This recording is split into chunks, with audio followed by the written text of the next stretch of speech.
नमस्कार. वर्ग 2च्या जमिनींवरती ज्यांचे घरं आहेत, अशा नागरिकांसाठी आपल्या महायुती सरकारने अतिशय महत्त्वाचा निर्णय घेतलेला आहे. काल कायदा पारित करण्यात आलेला आहे. आपल्या राज्यामध्ये साधारण 70,000 असे घरं आहेत, जे वर्ग 2च्या जमिनीवरती आहेत, शहरी भागामध्ये आहेत. आपल्या धाराशिव जिल्ह्यामध्ये देखील मोठ्या प्रमाणात आहेत. तर त्या बाबतीमध्ये 2 महत्त्वाचे निर्णय झालेत. एक म्हणजे 5% जो नजराना आहे, तो आता माफ करण्यात आलेला आहे आणि अगदी सरसकट सर्वांना वर्ग 2चं 1 करण्याच्या बाबतीतला अतिशय महत्त्वाचा निर्णय झालेला आहे. त्यामुळे 70,000 कुटुंबांना आणि संबंधित लोकांना त्याचा फायदा मिळणार आहे. आपल्या धाराशिव जिल्ह्यात शहरात देखील याचा खूप मोठा फायदा होणं अपेक्षित आहे स्वाभाविकपणे.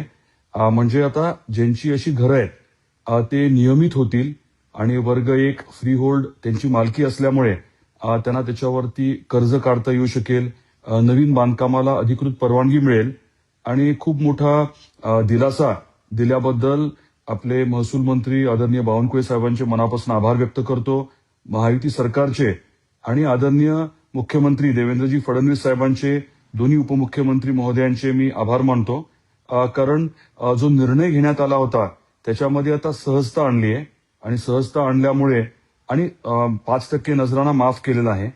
त्यामुळे निःशुल्क वर्ग 2चं 1 हे घराची जागा होणार आहे. घराची मालकी जी आहे ती स्वच्छपणे त्या लोकांना मिळणार आहे, त्या कुटुंबाला मिळणार आहे.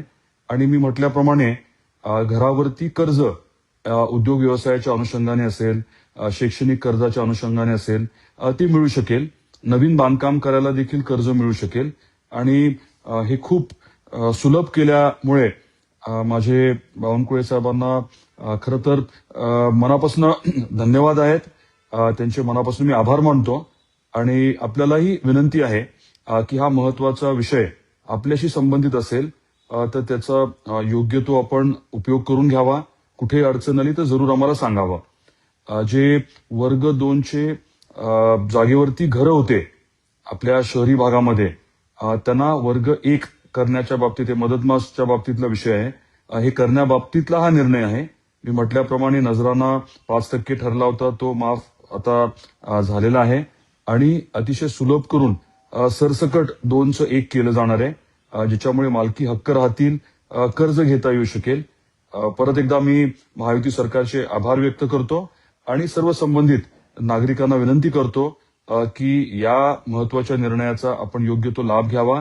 कुठेही अडचण आली तर जरूर आम्हाला सांगावं. धन्यवाद.